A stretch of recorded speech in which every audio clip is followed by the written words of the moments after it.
Around 1900 BCE, the intricate cities of the Harappan civilization emptied out.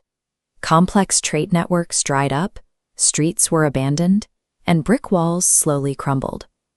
For centuries, these massive urban centers lay silent, giving way to small, scattered rural settlements, living in the shadows of a fallen empire.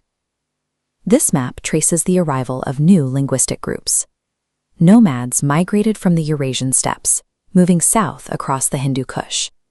They settled in the Sapta Sindhu, the land of 7 rivers, an open landscape perfectly suited for pastoral life. This was a slow filtering of people over several hundred years. As these nomadic groups settled into the vacant landscape, they began a long process of interaction that would eventually redefine the region's historical identity. Between 1500 and 1000 BCE, these early Vedic tribes lived almost entirely on the move. They were organized into patriarchal clans, and their survival revolved around the rearing of sheep, goats, and above all, cattle. Their language reveals their economic priorities. In Sanskrit, a wealthy person was known as Gomat, literally one who owns cows. Even their word for battle, Gaveshana, translates directly to the search for cows. This manuscript shows a later recording of the Rigveda, a massive collection of over 1,000 hymns. Composed during this nomadic period, it captures their deep reverence for the raw forces of nature, like fire and storm. At this stage, their social structure remained loose and equal. There was no rigid caste system dictated by birth. Family members pursued different trades, and tribal assemblies, called the Sabha and Samiti, managed political decisions collectively. But their expansion faced a hard geographic limit. To the east lay the dense, rain-soaked forests of the Gangetic Plain. Their copper and bronze axes simply could not cut through the heavy timber. Trapped by the jungle, a society relying on bronze and grazing herds could only grow so large. Breaking eastward required a tool capable of tearing the landscape apart. Around 1000 BCE, they found that tool.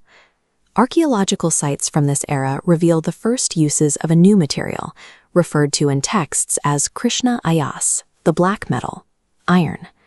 Forged at intense heat, iron axes could do what bronze never could.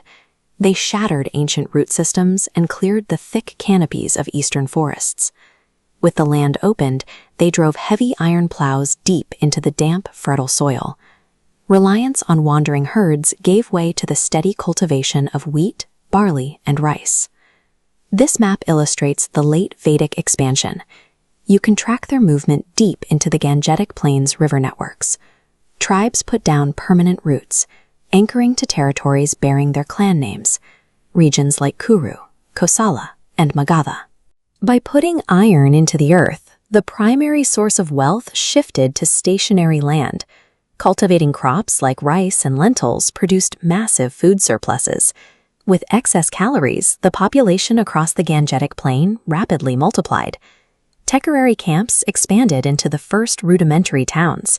The tribal chieftains, who once led simple cattle raids, evolved into kings tasked with defending borders and hoarding stationary resources.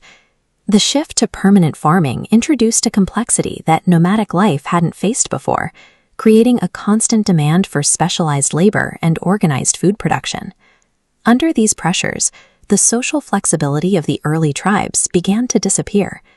Over several generations, these roles crystallized into the Varna system, a rigid 4-tiered hierarchy based on birth.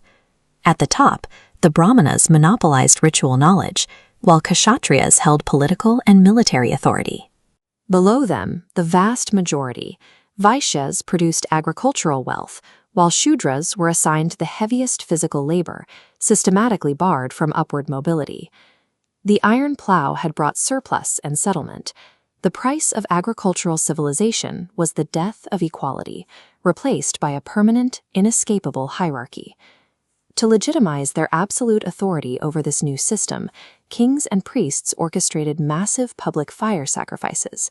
These ceremonies required slaughtering hundreds of valuable cattle and burning vast quantities of grain and oil. Over time, burning the very assets required to farm began to paralyze local economies. For the working classes, the burden was relentless. The wealth generated in the fields was heavily taxed, simply to fund the extravagant rituals of the elite, building deep social resentment. The social machinery had grown too heavy to sustain itself. The economic waste and strict control soon triggered a profound intellectual backlash. Thinkers and sages began turning their backs on the wealth and noise of the towns. They retreated into the forests and mountains, seeking isolation to explore questions that ritual sacrifices could not answer. Their meditations were compiled into texts known as the Upanishads. These writings explicitly rejected the slaughter of animals and the obsessive hoarding of material wealth. Instead of external offerings, they introduced an internal philosophy. They defined karma, the principle that reality is shaped by the moral weight of individual actions, rather than the size of a fire sacrifice. The ultimate goal was no longer acquiring land or livestock. It became moksha, the pursuit of true internal liberation and freedom from the endless cycle of rebirth. The mastery of iron cleared the eastern forests and forged a powerful, stratified civilization. But it was this quiet rebellion against the excesses of that power that left behind a spiritual core, one that would endure for millennia.